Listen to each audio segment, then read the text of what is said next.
अमेठी हत्याकांड में हुआ नया खुलासा। आरोपी चंदन को एसटीएफ ने गिरफ्तार कर लिया है। उत्तर प्रदेश के अमेठी जिले में गुरुवार को एक शिक्षक और उसके पूरे परिवार की हत्या का मामला सामने आया था। यह घटना इतनी भयानक थी कि पूरे इलाके में सनसनी फैल गई।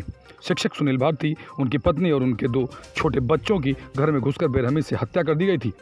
हत्या के बाद से ही अमेठी पुलिस आरोपी की तलाश में जुटी थी। अब इस दिल दहला देने वाले हत्याकांड के मुख्य आरोपी चंदन वर्मा को गिरफ्तार कर लिया गया है। यूपी एसटीएफ की टीम ने उसे लखनऊ आगरा एक्सप्रेसवे के पास से दबोचा है। आरोपी ने अपना गुनाह कबूल कर लिया है, जिससे अब मामले के पीछे के कारणों का खुलासा हो गया है। यूपी एसटीएफ को इस हत्याकांड की जांच में महत्वपूर्ण सुराग हाथ लगे, जिसके आधार पर आरोपी चंदन वर्मा की गिरफ्तारी संभव हो सकी। एसटीएफ ने आरोपी चंदन वर्मा को पकड़ने के लिए 4 जिलों की पुलिस के साथ मिलकर योजनाबद्ध तरीके से घेराबंदी की। आरोपी को लखनऊ आगरा एक्सप्रेसवे के पास से गिरफ्तार किया गया। घटना के बाद से ही अमेठी पुलिस रेलवे स्टेशन और बस अड्डों पर नजर रख रही थी। यूपी एसटीएफ देर रात तक आरोपी को वापस अमेठी लेकर आएगी, जहां उसे जिला पुलिस को सौंपा जाएगा। पुलिस की शुरुआती जांच में सामने आया कि हत्या का कारण आरोपी चंदन वर्मा के बिगड़े हुए निजी संबंध है। चंदन वर्मा ने पुलिस के सामने कबूल किया कि उसने अपनी प्रेमिका से रिश्ते बिगड़ने के बाद यह खौफनाक कदम उठाया। शिक्षक सुनील भारती और उसके परिवार को निशाना बनाकर चंदन ने अपने गुस्से और असफल प्रेम का बदला लिया।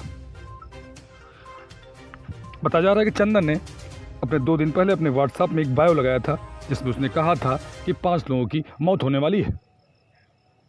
आखिर वो 5 लोग कौन थे? हत्याचार की क्या 5वां खुद चंदन था? क्या चंदन खुद अपने आप को मारना चाहता था?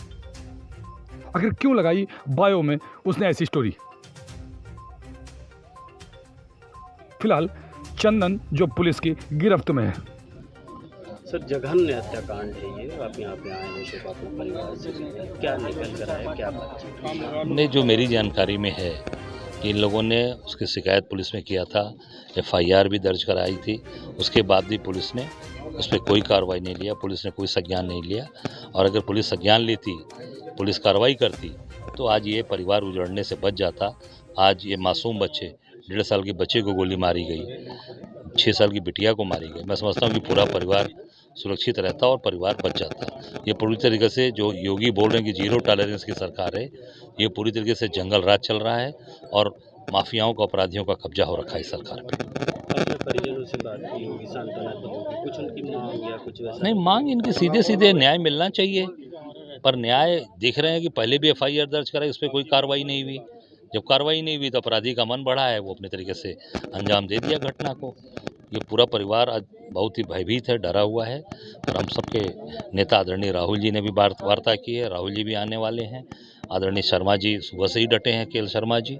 पूरी कांग्रेस पार्टी इनके साथ, एक कार्यकर्ता डटकर खड़ा है और जहां भी जो जरूरत पड़ेगी इनके साथ दादा शिवकरण क्या काम करते हैं? जी सर, मान्यवर कांसीराम महाविद्यालय GR चरवार, उसी में सर प्रशिक्षक है। कौन सा जो मृतक? वो सुनील कुमार हमारे मित्र हैं सर, घनिष्ठ मित्र हैं। मतलब बहुत हमसे मुलाकात आते तो जरूर होती थी सर। कब से जानते हैं आप इनको? हमको इनको बचपन से जानते सर। किस तरीके से पढ़ने में कैसे थे? पढ़ने में बहुत सर तेज थे और हमको भी मैथ वैथ बताते थे पढ़ने में, और हमारे पास आते थे, दिशा निर्देश लेते थे। यूपीपी में हुई सर, उसके बाद जो है शिक्षक हुए। 69,500 भर्ती जो हुई है, तो यहाँ पे हैं अमेठी जिले में तैनात। यूपीपी में इनका सिलेक्शन कब हुआ था? कितने साल नौकरी की? शायद सर उनका हुआ था 2018 में लगभग। कितने साल से? ज़्यादा दिन सेवा नहीं किया, लगभग 6 महीने शायद। तो क्यों छोड़ दी पुलिस की? हाँ, तो उधर बता रहे थे कि इसमें शिक्षक में थोड़ा सम्मानित है, थोड़ा बता रहे नौकरी है, पेमेंट वेमेंट ज़्यादा मिलता है, इसलिए अच्छा पैसा व्यवसाय है, सम्मान भी समाज में। लास्ट टाइम कब बात हुई थी? हमसे बात हुई थी सर उनसे 28 तारीख को हुई सर। हमारे बाबा बीमार थे, सीरियस थे, तो एम्स में था मैं, तो वहीं लेके तो हमारे पास फ़ोन किए थे। हम कहें गुरुजी क्या हाल चाल? हम कहा बहुत अच्छा है, बाबा की तबीयत सीरियस है। तो बाबा हमारे एक्सपायर हो गए अभी सोमवार को सर। तो उसी में हम अस्त व्यस्त थे, इधर नहीं आ पाए सर इस कारण से। इनके परिवार में क्या आर्थिक स्थिति, परिवार की आर्थिक स्थिति? आर्थिक स्थिति दयनीय थी बहुत। अब जो है पढ़ाई लिखाई करके स्टैंड हुए सर। कैसे बनाया उनके पिताजी ने? बहुत गरीबी से सर, वो जो खेती की सर मजदूरी करके, ईंट गारा नरेगा में काम करके मेहनत करके इनको पढ़ाया है, हमको पता है अच्छी तरह से। रायबरेली में जब मारपीट हुई थी तो वो सूचना मिली थी आपको, दोस्त होने के नाते बताया? हाँ बताए थे हमसे कि जो है इनसे 2-3 बार जो है धक्का मुक्की हुई थी। 2-1 बार इनको रास्ते में भी घेरा था चंदनवन में।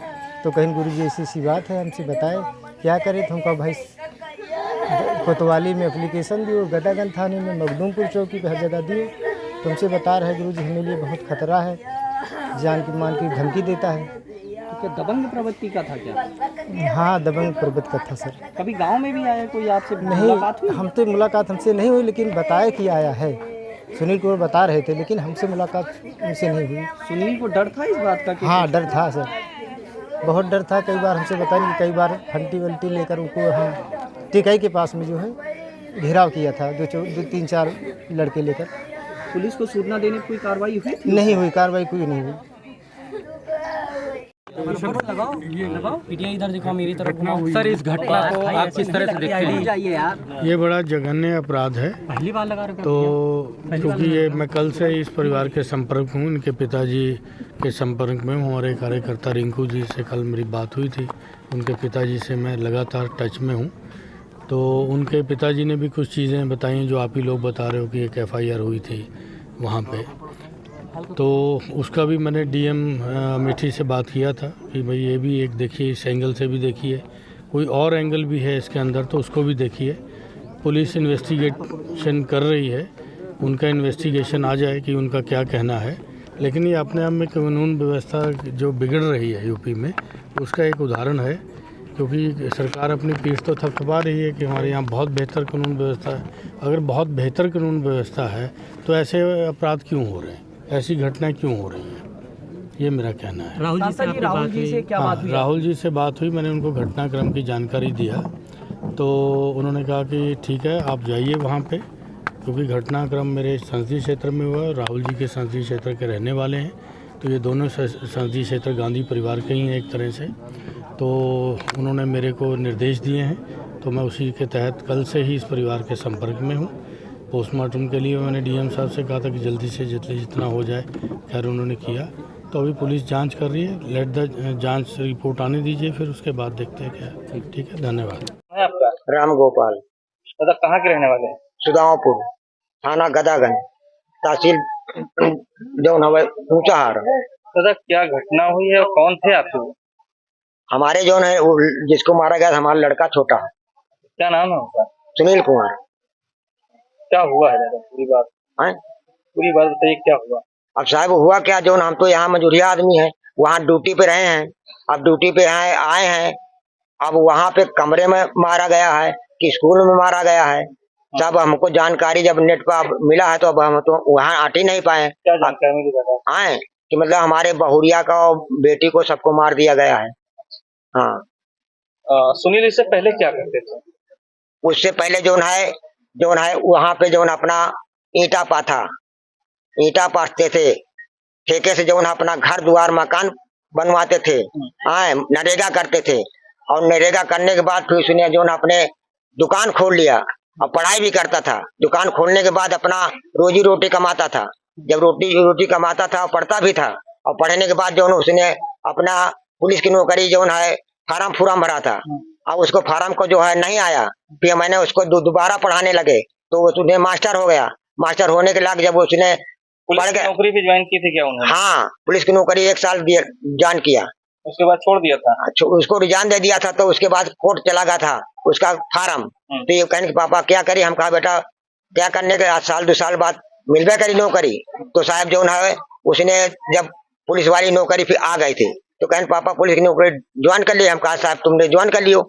आए जब पुलिस की नौकरी ज्वाइन करने के बाद 1 साल उसमें ड्यूटी किया। बोले पापा हम मास्टरी करेंगे। हम कहा बेटा ठीक है, जहाँ पे आप स्वतंत्र हो वहाँ पे आप करो। अब वहाँ टीचर थे क्या? रायबरेली में भी कोई घटना हुई थी क्या? रायबरेली में साहब जो कमरा यहाँ से ले लिया था, वहाँ रहते थे कि हमको वहाँ पर नजदीक पड़ जाएगा। जब वहाँ जो है एक दिन यहाँ घर में हमारे आए थे, आए हमको नहीं पता था, आए तो उसके बाद जो है, अरे वही जिसने गोली मारा है, आए तो साहब हमको पता नहीं रहा। जब इसको छेड़खानी करते थे रास्ता बेरास्ता में, तो इसने जो है अपना कागज जो है वहाँ बराबरी में दाखिल किया, आए एप्लीकेशन लिख के दिया कि जो हमारे साथ जो है ये अन्याय होता है। उसके बाद FIR दर्ज हुई थी? हाँ साहब, उसको साथ हुआ है पहले उसके। हाँ, उसके बाद क्या फिर ट्रांसफर करा लिए थे क्या इन्होंने? वो उन्हें ट्रांसफर करा के अपने स्कूल के लगे कमरा लिया है वहाँ अमेठी में। हाँ, वहाँ बगल में जो कमरा था, बगल में लड़की पढ़ती थी, हाँ नजदीक था। क्या हुआ, क्या जानकारी मिली? और जानकारी साहब यही मिली कि मतलब जब वहाँ थाने से दरोगा साहब हो रहे आए हैं, सब मोबाइल नंबर सब पूछे लाग, नाम पूछे लाग, तो हमारे दिल में आत्मा में ये लगा कि हमारे लड़का का कुछ दुर्घटना हो गया। जब उसको बताया गया नहीं गया, जब उसने नेट पे जो है सब आदमी हमारे घर पे आ गए, तब हमको जानकारी मिली साहब, और हमको जानकारी नहीं मिली थी। क्या पता चला? कि मतलब हमारी बहुरिया को, हमारे नातिन को, दोनों को, हमारे लड़कों को गोली मार दिया।